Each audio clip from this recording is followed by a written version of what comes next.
Welcome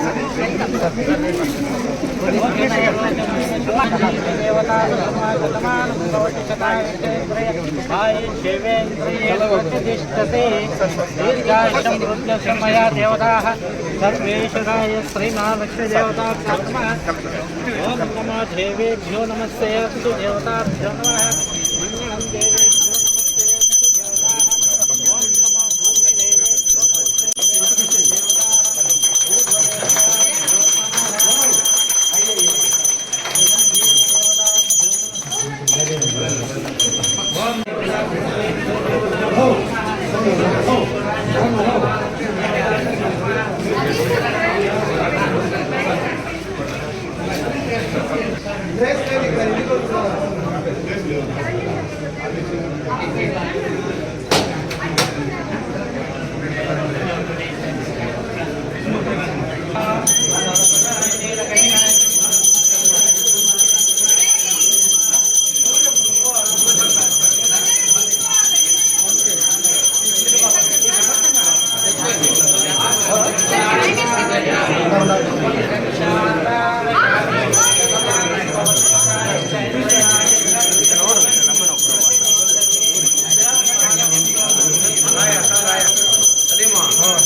అలాగే శ్రీ చంద్ర రామచంద్ర రెడ్డి గారు కోవూరు నియోజకవర్గ ఇన్ఛార్జి అందరినీ సగౌరవంగా సవినయంగా వేదిక మీదకి ఆహ్వానిస్తున్నాం. అలాగే ఆచార్య ఇంజనీర్గా వ్యవసాయ విశ్వవిద్యాలయ ప్రసిద్ధ సంచాలకులు డాక్టర్ పివి సత్యనారాయణ గారిని వేదిక కోరుతున్నాము. అలాగే తిరుపతి తప్పకతో అందరినీ ఆహ్వానించాలని కోరుతున్నాం.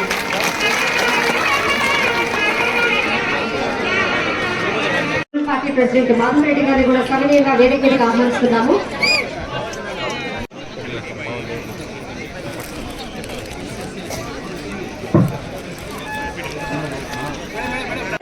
వ్యవసాయ విశ్వవిద్యాలయ గీతం అండి. అందరూ దయచేసి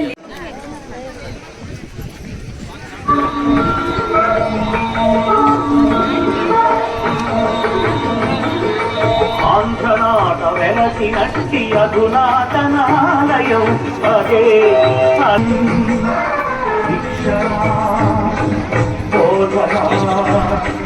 శిక్షణ బోధన పరిశోధనలతో నటి ఏ విజయ రహస్యం వ్యవసాయ విభాగాల ఆధారిత రంగాల సాంకేతిక శిక్షణతో బోధనతో మేధస్సు పంచడమే ఆశ్రయం అనుక్షణం పరిశోధన నవఫల ఫలసాయం భూసారం పూర్తి చేయులోచన. ఈరోజు చాలా శుభదినం. తెలుసు ఇప్పటికి 11 నెలలైంది రాష్ట్రంలో కూటమి ప్రభుత్వం ఏర్పాటైన తర్వాత. గౌరవనీయులు పెద్దలు మన ఆరాధ్య పూజ్యులు ముఖ్యమంత్రి చంద్రబాబు నాయుడు గారి నేతృత్వంలో ఈ రాష్ట్రంలో సుభిక్షమైన పరిపాలన అందిస్తున్నారు. ముఖ్యంగా దానిలో భాగంగానే ఎన్నో అభివృద్ధి కార్యక్రమాలు ఈ రాష్ట్రంలో జరుగుతున్నాయి. మనం అందరం గమనించాలా. ఈ రోజు చిత్తూరు అంటే చంద్రబాబు నాయుడు గారు ఇదే ప్రాంతంలో పుట్టి ఆయన ఈ చిత్తూరు జిల్లాకు మంచి చేసే పనిలో భాగంగానే ఇలాంటి ఎన్నో మహోన్నతమైన కార్యక్రమాలు చిత్తూరు జిల్లాలో ప్రవేశపెడుతున్నారు. ఆ కార్యక్రమాలన్నిటికీ తోడ్పాటుగా ఇక్కడ యువకుడు ఉత్సాహవంతుడైన కలెక్టర్ గారు కూడా మన జిల్లాకు ఉండడం మీ అందరి అదృష్టం. ముఖ్యంగా ఎందుకంటే కలెక్టర్ అంటే ఒక రాష్ట్రానికి, ఒక జిల్లాకు ఒక నాయకుడు లాంటి వాడు. నాయకుడు ముందు చూపుతో ముందుకు తీసుకొని పెరిగితే ప్రజలకైతేనే, రైతులకైతేనే, మన బిడ్డలకు మంచి భవిష్యత్తు ఉంటుంది. కాబట్టి 11 నెలలుగా ఈ జిల్లాలోనైతేనే, మన పొంగనూరులోనైతేనే ఎన్నో అభివృద్ధి కార్యక్రమాలు జరుగుతూ వస్తున్నాయి. ముఖ్యంగా చాలా మంది సోదరులు ఇక్కడ ఉన్నారు. ఇప్పుడు మన బిడ్డల భవిష్యత్తు బాగుండాలంటే చదువు ముఖ్యం, అన్నిటికంటే చదువు ముఖ్యం. ఈ రోజు ప్రభుత్వాలు ఇస్తున్న పథకాలు ఒకవైపు అయితే, మన బిడ్డలకు మంచి చదువు చదివిస్తే రేపు వాళ్ళు ప్రయోజకులైన తర్వాత ఎంతో మేలు జరుగుతుంది రాష్ట్రానికి కాదు, దేశానికి కాదు, మన కుటుంబాలకు. ముఖ్యంగా ఆ చదువుకునే భాగ్యం కల్పిస్తుంది ఒక ప్రభుత్వం. ముఖ్యంగా దానిలో భాగంగానే ఈరోజు ఇక్కడ ఈ బిల్డింగ్ ఏర్పాటు చేయడం జరిగింది. ఇది సుమారు 2.70 కోట్ల రూపాయలతో ఈ కార్యక్రమాన్ని కలెక్టర్ గారి నేతృత్వంలో డబ్బులు వెచ్చించి మన బిడ్డల భవిష్యత్తు బాగుండాలా. గవర్నమెంట్ బిల్డింగ్లు ఎలా ఉండాలంటే ప్రైవేట్ బిల్డింగ్లకు తలదన్నే విధంగా ఉండాలని సువిశాలమైన భవనాన్ని ఇక్కడ నిర్మించారంటే అందరికీ, ఇక్కడ తోడ్పడిన వాళ్ళందరికీ, అలాగే కలెక్టర్ గారికి కూడా నా తరఫున శుభాకాంక్షలు, ధన్యవాదాలు తెలియజేసుకుంటున్నా. అలాగే చాలా మంది మహిళా మూర్తులు ఇక్కడ ఉన్నారు కాబట్టి మీతో కొన్ని విషయాలు పాల్పంచుకోవాలా. ముఖ్యంగా చంద్రబాబు నాయుడు గారు అంటే ఒక భరోసా. ఇక్కడ ఉన్న కుటుంబాల్లో ప్రతి ఒక్కరికి రాష్ట్ర ప్రభుత్వం అలాగే కేంద్ర ప్రభుత్వం ఇస్తున్న ఎన్నో సంక్షేమ పథకాలు అందుతున్నాయి. ముఖ్యంగా రాష్ట్రంలో ఇచ్చే ప్రతి ఒక్క కుటుంబానికి అందుతున్న పథకాల్లో మహిళలను చూసే ఆ పథకాలను కూడా డిజైన్ చేయడం జరిగింది. ఇక్కడ ఉన్న అక్కచెల్లెలకు ఒకటి అడుగుతున్నాం, ఈ కుటుంబాల్లో ఎందరికీ ఉచిత సిలిండర్ వస్తాడో ఒకసారి అందరూ చేయెత్తి చూపించాలని కోరుకుంటున్నాం. చూడండి, చేయలేదండమ్మా. ఎవరికి ఇక్కడ చూసామంటే మనకే అర్థమవుతోంది. ఒక నెలకు మన భర్తలకైతేనే, మనకైతేనే ఖర్చు అవుతున్న డబ్బు కూడా ఈరోజు ప్రభుత్వం భరిస్తా ఉంది. ముందు రాష్ట్ర ప్రభుత్వాలు కొన్ని రాష్ట్రాల్లో సబ్సిడీ ఇస్తా అంటే మన ముఖ్యమంత్రి ఎన్నికలకు ముందు ఒకటే చెప్పారు. ఆ రోజు దీపాన్ని తీసుకొని వచ్చింది కూడా చంద్రబాబు నాయుడు గారే. ప్రపంచ దేశాల్లో ఎక్కడా లేని విధంగా భారతదేశంలో దీపం అనే పథకాన్ని తీసుకొని వచ్చి 25 సంవత్సరాల ముందు మా అక్క చెల్లెల కళ్ళల్లో కట్టెల పొయ్యి యొక్క పొగతో కళ్ళలో నీరు కావకూడదని చెప్పి ఆ రోజు దీపం పథకాన్ని తీసుకొని వచ్చారు. మరొకసారి ఇప్పుడు 4వసారి ముఖ్యమంత్రి అయిన తర్వాత దీపం 2 అని తీసుకొని వచ్చి ప్రతి ఒక్క కుటుంబానికి సంవత్సరానికి 3 ఫ్రీ సిలిండర్లు ఇస్తామంటే ఒకసారి గుర్తుపెట్టుకోవాలా. సుమారుగా 3,500 రూపాయలు వాళ్ళ మీద పడే భారాన్ని కూడా ముఖ్యమంత్రి గారు అలాగే రాష్ట్ర ప్రభుత్వం భరిస్తా ఉందంటే మీ పైన, మీ కుటుంబాల పైన ఎంత భరోసా, నమ్మకం ఉందో ఆయనకు ఒకసారి మీరు అందరూ గమనించవలసిందిగా కోరుకుంటున్నాం. అలాగే చాలా మంది అక్కచెల్లెలు ఎక్కడ ఉన్నారు. గత ప్రభుత్వంలో రాజకీయాలు చూపించి చాలా మందికి పెన్షన్లు ఇవ్వకుండా, ఇల్లు ఇవ్వకుండా అందరినీ సతాయిస్తే ఇప్పుడు గౌరవ ముఖ్యమంత్రి మన కూటమి ప్రభుత్వం ఏర్పాటైన తర్వాత ఈ రాష్ట్రంలో ఎక్కడ పేద ప్రజలకు ఇల్లు లేని వాళ్ళు ఉండకూడదని చెప్పి రాబోయే 1-2 నెలల్లోనే సుమారుగా ఒక్కొక్క ఇంటికి 4 లక్షల రూపాయలు ఇచ్చే విధంగా ఒక ప్రోగ్రాం తీసుకొని వచ్చి పేదవాళ్ళందరికీ ఇల్లు ఇప్పించే విధంగా కూడా సంస్కరణ తీసుకొని వస్తున్నారంటే అది ఎవరి కోసం? కేవలం పేదవాళ్ళ కోసమే. అలాగే ఆ రోజు పార్టీలకు ముడిపెట్టి ఎవరికైతే పెన్షన్లు రాలేదో వాళ్ళందరికీ కూడా అతి త్వరలోనే పెన్షన్లు ఇప్పించే బాధ్యత కూడా ఈ రాష్ట్ర ప్రభుత్వం తీసుకుంటుందని సగర్వంగా మీ అందరి ముందర తెలియజేసుకుంటున్నాం. అలాగే చాలా మంది మహిళా సోదరులు ఉన్నారు, ఇప్పటికే అడుగుతున్నారు. ఆ రోజు ఎన్నికలప్పుడు ఎన్నో పథకాలు చెప్పారు. వైసీపీ వాళ్ళు ఈ రోజు కూడా టీవీల్లో ఎక్కడెక్కడ టీ బంకుల్లో చెప్తున్నారు, జగన్మోహన్ రెడ్డి అది ఇచ్చినాడు, ఇది ఇచ్చినాడు, ఈ ప్రభుత్వం ఏది ఇచ్చిందని అడుగుతున్నారు. మేము ఒకటే చెప్తున్నాం, జగన్మోహన్ రెడ్డి అనే అతను మీ యొక్క రక్తం తాగినాడు. రాష్ట్రంలో ఉన్న పేదవాళ్ళ యొక్క రక్తం తాగాడు.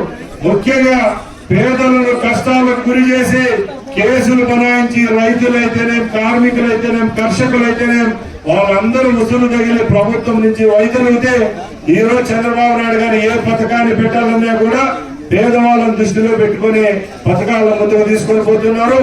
అతి త్వరలోనే ఎవరైతే ఆడబిడ్డల పథకం ఏదైతే మనం చెప్పామో వాళ్ళందరికీ మన బిడ్డలందరికీ భరోసా ఇచ్చే విధంగా అతి త్వరలోనే, అదే విధంగా రైతులకు ఏదైతే మనం చెప్పామో అన్నదాత సుఖీభవ అని చెప్పామో ఆ 2 పథకాలను కూడా మన ప్రభుత్వం వచ్చే రేపు నెలలోనే ఇచ్చేదానికి సిద్ధమైందంటే అది కేవలం మీరందరూ ఆ రోజు ఎన్నికల్లో చూపించిన ప్రేమాభిమానాలను తెలియజేసుకుంటున్నాం. అలాగే ముఖ్యంగా ఈ పుంగనూరు నియోజకవర్గ విషయానికి వస్తే మీ అందరికీ తెలుసు, గత 5 సంవత్సరాల్లో మనం కష్టపడి మన ఇంట్లో మామిడి పంట పండితే అమ్ముకునే దానికి కూడా కష్టాలు పెట్టి వాళ్ళు చెప్పిన రేటుకే ఇచ్చే పరిస్థితి ఆ రోజు తీసుకొని వస్తే ఈ రోజు చంద్రబాబు నాయుడు గారు ముఖ్యమంత్రి అయిన తర్వాత గిట్టుబాటు ధర ఇప్పించే విధంగా ప్రభుత్వం అలాగే కలెక్టర్ గారు చర్యలు తీసుకుంటా ఉన్నారు. అలాగే ఆ రోజు మన రాష్ట్రంలో మన ఇళ్లలో వచ్చే పాలను భారతదేశం కాదు వేరే దేశాలకు అమ్ముకునే పరిస్థితి అన్ని ఊర్లలో ఉంటే చిత్తూరు జిల్లాలో వాళ్ళు చెప్పిన రేటుగా పాలు అందించే విధంగా వాళ్ళ డైరీలకు ఉండే పరిస్థితి నుంచి మీ అందరినీ విముక్తి కలిగించే విధంగా ఈ రోజు సుఖ సంతోషాలతో ఎక్కడ కేసులు లేవు, ఎక్కడికి పోయినా ప్రశాంతంగా ఉంది. పుంగనూరు నియోజకవర్గంలో కక్షలు కార్పణ్యాలు లేని విధంగా ఈ రోజు ఈ ప్రభుత్వం మీ అందరికీ సహాయ సహకారాలు అందిస్తా ఉంది. నుంచి ఒకటి హామీ ఇస్తున్నా, కలెక్టర్ గారి నేతృత్వంలో అలాగే పుంగనూరు నియోజకవర్గ ఇన్ఛార్జి గారైన చంద్రబాబు గారి నేతృత్వంలో వచ్చే 4 సంవత్సరాలు తప్పకుండా ఈ నియోజకవర్గాన్ని అన్ని విధాల ముందుకు తీసుకొని పోతామని తెలియజేసుకుంటూ, అలాగే మీ ప్రేమ అభిమానాలు చంద్రబాబు నాయుడు గారి మీద ఈ కూటమి ప్రభుత్వం మీద ఎల్లప్పుడూ ఇలాగే ఉండాలని కోరుకుంటూ తెలియజేసుకుంటూ సెలవు తీసుకుంటున్నా. జై హింద్, జై చంద్రబాబు. ఈరోజు ఇన్ఛార్జ్ మంత్రి వారు జిల్లాకి వచ్చారు, వాళ్ళకి నేను కృతజ్ఞత తెలియజేస్తున్నాను. మరియు చంద్రబాబు గారికి, అంగార్ యూనివర్సిటీ నుంచి వచ్చిన సీనియర్ ఆఫీసర్స్, మండల స్థాయి అధికారికి, జిల్లా స్థాయి అధికారికి అందరికీ నా తరఫు నుంచి నమస్కారం. ముఖ్యంగా ఈ ఫెసిలిటీ చూస్తే ఆల్మోస్ట్ 58 ఎకరాలు ఈ ఫెసిలిటీ ఏర్పాటు చేయడం జరుగుతుంది. 2,70,00,000 రూపాయలతోటి ఎలక్ట్రిసిటీ కాస్ట్ కలిపి బిల్డింగ్ కట్టడం జరిగింది. ఈ చిత్తూరు జిల్లాలో చూస్తే ఇది ఒక్కటి ఫస్ట్ పొలిటెక్నికల్ కాలేజ్ ఈ రోజు మనం ఓపెన్ చేయగలుగుతున్నాం. సో ఖచ్చితంగా అగ్రికల్చర్ చాలా మంది యూత్ అంటే అగ్రికల్చర్ నేర్చుకోవాలి, అగ్రికల్చర్ గురించి ఒక అవగాహన ఉండాలి, టెక్నాలజీ నేర్చుకోవాలి. సో ఈ సెంటర్ 50 కాలంలో ఖచ్చితంగా ఉపయోగపడుతుంది. అంగార్ యూనివర్సిటీ ఆఫీసర్స్ కూడా ఒకటి రిక్వెస్ట్ ఏం చేస్తున్నారు, మామూలుగా ఒక 4-5 సంవత్సరాల నుంచి ఒక ట్రెండ్ చూస్తున్నాం, అగ్రికల్చర్ లో యూత్ కొంచెం ఇంట్రెస్ట్ తగ్గుతుంది, వాళ్ళు వేరే ఫీల్డ్స్ కి వెళ్ళిపోతున్నారు. సో ఖచ్చితంగా యూత్ ఎట్లా మోటివేట్ చేయాలి, యూత్ ఎట్లా ఎంగేజ్ చేయాలి, ఫీల్డ్ ట్రైనింగ్ సరిగా ఇవ్వాలి, మీరు దృష్టి పెట్టాలి. నేను ఈ సభ నుంచి రిక్వెస్ట్ చేస్తున్నాను. యూత్ ఒక్కసారి అగ్రికల్చర్ వైపుకు వస్తే అగ్రికల్చర్ బాగుంటుంది. ఇది బేసికలీ ఇప్పుడు అబ్జర్వ్ చేయడం జరుగుతుంది. ఈ జిల్లా కాదు, మిగతా జిల్లాలో కూడా అది చూడడం జరుగుతుంది. పాలిటెక్నికల్స్ కానీ అగ్రికల్చర్ కాలేజెస్ కానీ యూత్ కొద్దిగా తక్కువ అగ్రికల్చర్ ఫీల్డ్కి వస్తున్నారు. ఒకవైపు ఖచ్చితంగా ఫెసిలిటీస్ పెంచాలి, ఒకవైపు ఖచ్చితంగా అగ్రికల్చర్ సంబంధించి టెక్నాలజికల్ స్టాండర్డ్స్ ఏమేమి ఉన్నాయి ఇంప్రూవ్ అవ్వాలి, ఒకవైపు యూత్ కూడా బేసిక్గా రావాలి. ఈ 3 విషయంలో కరెక్ట్గా పనిచేయగలిగితే మంచి భవిష్యత్తు ఉంటుంది నేను భావిస్తున్నాను. సో ఈ అగ్రికల్చర్ కాలేజ్ ద్వారా ఫస్ట్ ఇయర్లో ఒక 30 స్టూడెంట్, సెకండ్ ఇయర్ ఒక 30 స్టూడెంట్, 60 స్టూడెంట్స్ వరకు బేసిక్లీ ఉపయోగపడుతుంది ఈ ఫెసిలిటీ. ఇంకా కాకుండా సదర్ మండలంలో కూడా ఇది అగ్రికల్చర్ పాలిటెక్నికల్, అక్కడ ఎనిమల్ హస్బెండరీ పాలిటెక్నికల్ కూడా కట్టడం జరుగుతుంది. సుమారుగా ఇది కూడా ఒక 3 నుంచి 4 నెలల్లో ఓపెన్ చేయడం జరుగుతుంది. ఈ 2 పాలిటెక్నికల్ సరైన పని చేస్తే చుట్టుపక్కల స్టూడెంట్స్కి ఉపయోగపడుతుంది, రైతులు కూడా ఉపయోగపడుతుంది. ఇక్కడ ఈ ఫెసిలిటీ చూస్తే ఒక 10 నుంచి 15 ఎకరాలు కూడా స్టూడెంట్స్ కోసం, పిల్లల కోసం తయారు చేయడం జరుగుతుంది. వాళ్ళు కూడా రకరకాలుగా ఎక్స్పెరిమెంట్ చేసుకోవచ్చు. చేస్తే చుట్టుపక్కల రైతులు కూడా ఇక్కడికి రావచ్చు, వాళ్ళు కూడా బేసిక్లీ మంచి ఫెసిలిటీ తయారవుతుంది. ఇది సభ నుంచి భరోసా ఇస్తున్నాను. సో రాష్ట్ర ముఖ్యమంత్రి వర్గం కూడా ప్రతి జిల్లా కలెక్టర్స్ కి ఆదేశాలు ఇచ్చారు. ఏమేమి పార్క్ బిల్డింగ్స్ ఉన్నాయి, ఏమేమి ఇన్స్టిట్యూషన్స్ ఉన్నాయి, ఏమేమి ఫెసిలిటీస్ ఉన్నాయి, హాస్టల్స్ ఉన్నాయి, హాస్పిటల్స్ ఉన్నాయి, ఇవి త్వరగా కంప్లీట్ చేయగలిగితే ప్రజలకి ఒక ఇన్ఫ్రాస్ట్రక్చర్ క్రియేట్ అవ్వాలి. ప్రజలకి బేసిక్లీ ఒక ఉపయోగపడే ఇన్ఫ్రాస్ట్రక్చర్ క్రియేట్ అవుతే అభివృద్ధి జరుగుతుంది. సో ఈ ఆదేశాల పరంగా అటువంటి పార్క్ ఏమేమి ఫెసిలిటీస్ ఉన్నది పూర్తి చేయడం జరుగుతుంది. సో ఇది ఫస్ట్ అటువంటి ఫెసిలిటీ జిల్లాలో పూర్తి చేయడం జరిగింది. నేను చంద్రబాబు గారు కూడా వాళ్ళు సహకారం ఇచ్చారు, వాళ్ళు కూడా నేను ధన్యవాదాలు తెలియజేస్తున్నాను. Thank you.